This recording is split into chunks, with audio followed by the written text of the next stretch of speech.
Hello students, welcome to online classes.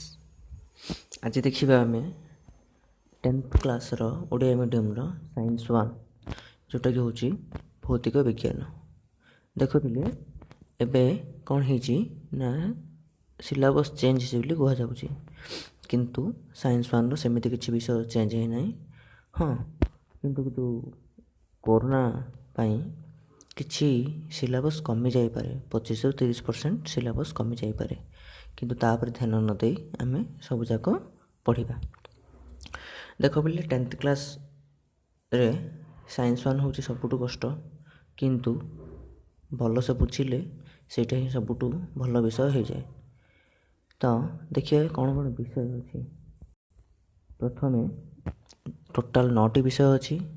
ସେହି ବିଷୟ ମଧ୍ୟରୁ ପ୍ରଥମ 5ଟି ହେଉଛି ରସାୟନ ବିଜ୍ଞାନ, ଯେଉଁଟାକି ଆମେ ଇଂଲିଶରେ କେମିଷ୍ଟ୍ରି ବୋଲି କହୁଛୁ, ଏବଂ ଅନ୍ୟ ଯେଉଁ 4ଟି ରହିଲା ଷଷ୍ଠ, ସପ୍ତମ, ଅଷ୍ଟମ, ନବମ, ଏଇ 4ଟି ବିଷୟ ହେଲା ଫିଜିକାଲ ସାଇନ୍ସ ବା ଯାହାକୁ ଆମେ ଫିଜିକ୍ସ ବୋଲି କହୁଛୁ। ତ ଏଇ ଟୋଟାଲ ବିଷୟ ଆମେ ପଢ଼ିବା। ଠିକ୍ ଅଛି। ତ ତୁମର ପ୍ରଥମ ବିଷୟଟି ହେଲା ପ୍ରତିକ୍ରିୟା ଓ ରାସାୟନିକ ସମୀକରଣ। ଚାଲ ଆଜି ଆମେ ଏଇ ପ୍ରଥମ ବିଷୟଟିକୁ ଟିକେ ଜାଣିବା।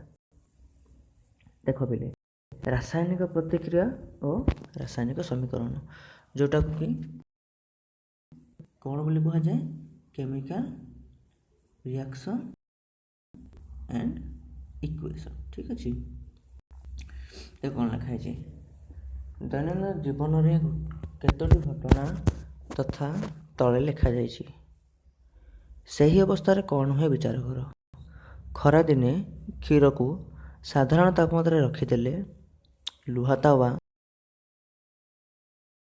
ଆର୍ଦ୍ର ବାୟୁରେ ପଡ଼ି ରହିଲେ ଅଙ୍ଗୁର ରହି ପଚିଗଲେ ଖାଦ୍ୟ ରନ୍ଧା ହେଲା ବେଳେ ଆମ ଶ୍ୱାସକ୍ରିୟା ବେଳେ। ଦେଖ ପିଲେ, ଏଇଠି କିଛି କ'ଣ ହୁଏ ତମେ ପ୍ରଥମେ ଭାବ। କ'ଣ ଦେଖ, ଉପରେ ଦିଆଯାଇଥିବା ସମସ୍ତ ଘଟଣାରେ ମୂଳ ପଦାର୍ଥର ପ୍ରକୃତି ଓ ନିଜସ୍ୱ ସତ୍ତାରେ କିଛି ହେଲେ ପରିବର୍ତ୍ତନ ଘଟାଏ। ଆମେ ପୂର୍ବ ଶ୍ରେଣୀରେ ବସ୍ତୁର ଭୌତିକ ଓ ରାସାୟନିକ ପରିବର୍ତ୍ତନ ବିଷୟରେ ପଢ଼ିଛୁ। ରାସାୟନିକ ପରିବର୍ତ୍ତନ ଘଟିଲେ ଆମେ ତାକୁ ରାସାୟନିକ ପ୍ରତିକ୍ରିୟା ବୋଲି କହୁ। ପ୍ରତିକ୍ରିୟା କ'ଣ ତାହା ଜାଣିବା ପାଇଁ ତୁମ ମନରେ ଉତ୍କଣ୍ଠା ସୃଷ୍ଟି ହେଉଥିବ।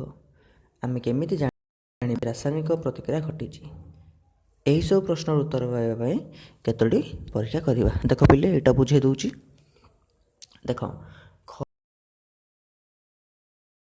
ରଖିଦେଲେ ତୁମେ ନିଶ୍ଚିନ୍ତ ଜାଣିଥିବ ଏଇଟା 100% ମୁଁ ସିଓର ନା। ଯଦି ଆମେ କ୍ଷୀରକୁ ଛାଡ଼ିଦେବା କିଛି ସମୟ ପାଇଁ, କିଛି ଦିନ ପାଇଁ, ତ ସେଇଟା କ'ଣ ହେଇଯାଉଛି? ଖଟା ହେଇଯାଉଛି ବା ଫାଟି ଯାଉଛି, ନଷ୍ଟ ହେଇଯାଉଛି ନାଇଁ। ତାପରେ ଲୁହା ତାୱାକୁ ଯଦି ଆମେ ବାହାରେ ପକାଇଦେବା କ'ଣ ହେଇଯାଉଛି? ଅଙ୍ଗୁର ଯଦି କିଛି ଦିନ ରଖିଦେବା ସେଇଟା ପଚି ଯାଉଛି। ଖାଦ୍ୟ ରାନ୍ଧିଲା ବେଳେ କ'ଣ ହେଇଯାଉଛି? ସେଇଟା ଖାଦ୍ୟ ରାନ୍ଧି ହେଇଯାଉଛି, କଞ୍ଚା ଥାଉଛି ସେଇଟା ସିଝି ଯାଉଛି। ଖାଦ୍ୟ ହଜମ ହେଲା ବେଳେ, ହଜମ ହେଲେ କ'ଣ ହେଇଯାଉଛି ନା ଆମେ ଯେଉଁ ଖାଦ୍ୟ ଖାଇଥାଉଛୁ ସିଏ ସରଳୀକୃତ ହେଉଛି। ଆଉ ଶ୍ୱାସକ୍ରିୟା ବେଳେ କ'ଣ ହେଉଛି ନା ଆମେ ଖାଦ୍ୟ ବାହାର କରିପାରୁଛେ ନାଇଁ। ତ ଏଇସବୁ କ'ଣ ହୁଏ, ଯେଉଁ ପ୍ରଥମେ ଯେଉଁ ରହିଛି ଜିନିଷ ତାର କିଛି ପରିବର୍ତ୍ତନ ଘଟେ ହେଲା। କିଛି ସମୟ ପରେ ତାର କିଛି ପରିବର୍ତ୍ତନ ଘଟେ। ତ ଦୁଇ ପ୍ରକାରର, ଗୋଟେ ହେଲା ଭୌତିକ ଆଉ ଗୋଟେ ହେଲା ରାସାୟନିକ। ଭୌତିକ କ'ଣ ବୁଝିବା ନା, ଯଦି ଗୋଟିଏ ବସ୍ତୁ ଅନ୍ୟ ଏକ ବସ୍ତୁକୁ ରୂପାନ୍ତରିତ ହୁଏ ଏବଂ ପୁନର୍ବାର ସେଇ ହେଇପାରେ ତ ତାକୁ ଆମେ କହିବା ଭୌତିକ ପରିବର୍ତ୍ତନ। କିନ୍ତୁ ରାସାୟନିକ ପରିବର୍ତ୍ତନରେ ଥରେ ହେଲା ମାତ୍ରେ ଆଉ ପୁରୁଣା ବସ୍ତୁକୁ ସିଏ ପଳାଏ।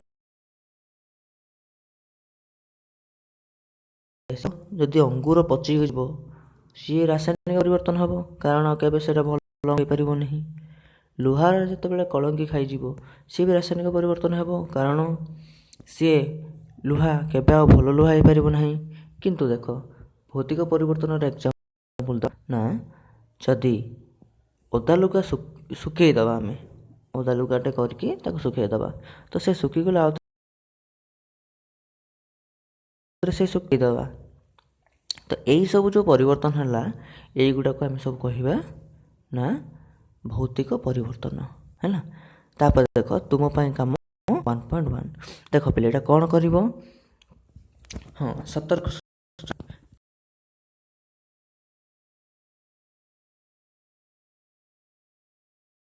କାର୍ଯ୍ୟଟି ପରୀକ୍ଷା ତୁମର ଦେଇଛି ତାକୁ ତୁମେ କେବେ ପ୍ରଥମେ କରିବ ନାହିଁ, ଶିକ୍ଷକ କଲା ପରେ ତୁମେ ସବୁ କରିବ। ଠିକ୍ ଅଛି, ଏମିତିରେ ତ ଜିନିଷ କିଛି ମିଳିନଥାଏ ଓଡ଼ିଆ ମିଡ଼ିୟମ୍ ପିଲାମାନଙ୍କ ପାଇଁ, ହେଲେ ବି ଯଦି ବି ତୁମକୁ କେବେ କିଛି ମିଳେ ତ ତାକୁ ଶିକ୍ଷକଙ୍କୁ ପଚାରିବ ତାପରେ ଯାଇ ହିଁ କରିବ। ହଁ ଆଉ ଗୋଟିଏ କଥା, ଆଖିର ଯତ୍ନ ନେବା ପାଇଁ ଚେଷ୍ଟା କରିବ ସବୁବେଳେ, କାହିଁକି ନା ରଶ୍ମି ଯେଉଁ ନିଆଁ ଜାଳିବା ଦ୍ୱାରା ବାହାରେ ସେ ଆଖିକୁ କିଛି କ୍ଷତି ପହଞ୍ଚେଇ ପାରେ ହେଲା। ଆହୁରି ହାୟର କ୍ଲାସ୍ରେ ତୁମେ ଗଲେ ଯେତେବେଳେ ତୁମେ ପରୀକ୍ଷା କରିବ ସେତେବେଳେ ସବୁ ତୁମେ ଧଳାର କୋଟ୍ ଗୋଟେ ପିନ୍ଧିବ ଯେଉଁଟାକି ଆଫ୍ରନ୍ କୁହାଯାଏ ହେଲା। ହଉ ଛାଡ଼ ସେସବୁ କଥା। ତ କ'ଣ କରିବା ଏ ପରୀକ୍ଷାରେ ନା ଗୋଟେ 2 ସେମି ଲମ୍ବ ଏକ ମ୍ୟାଗ୍ନେସିୟମର ପତଳା ପାତକୁ ବାଲି କାଗଜ ସାହାଯ୍ୟରେ ସଫା କରିବ ହେଲା। ଦେଖ ପିଲେ ଏଇ ଯେଉଁ ସେ ଚିମୁଟାରେ ଧରିବ ହେଲା, ପ୍ରଥମେ ମ୍ୟାଗ୍ନେସିୟମ୍ ପାତକୁ କ'ଣ କରିବ ତୁମେ ଭଲସେ ସଫା କରିବ।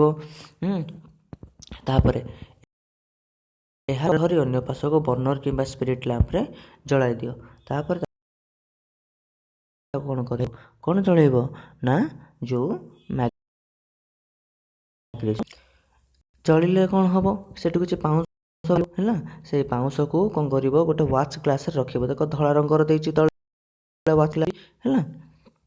ଦେଖ ତୁମେ କ'ଣ ଦେଖୁଛ, ତୁମେ ନିଶ୍ଚୟ ଦେଖୁଛ ଯେ ମ୍ୟାଗ୍ନେସିୟମ୍ ପାତ୍ରଟି ଅତି ଉଜ୍ଜଳ ଧଳା ଶିଖା ସହିତ ଜଳୁଛି ଏବଂ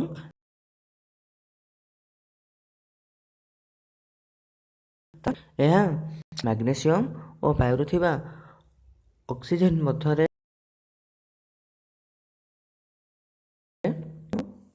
ପ୍ରତିକ୍ରିୟା ହେତୁ ସୃଷ୍ଟି ହୁଏ। ଠିକ୍ ଅଛି ପିଲେ, ଦେଖ ତ କ'ଣ ହେବ, ପ୍ରଥମେ ଏଇ ପେଷ୍ଟଟାକୁ